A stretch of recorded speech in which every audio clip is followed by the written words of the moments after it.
ময়া কুঁৱলীত প্ৰথম তোমাৰ মোৰ চিনাকি মনত পৰে দেখি শীতৰ সন্ধিয়া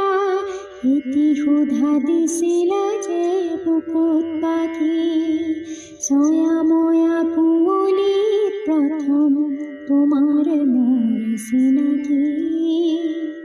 মনত পৰে দেখি শীতৰ সন্ধিয়া এটি সোধা দিছিলা যে বুকুত বাকি পৰিছিল তেতিয়া ৰূপহী জোনাকৰ বনানী কোমল চৰা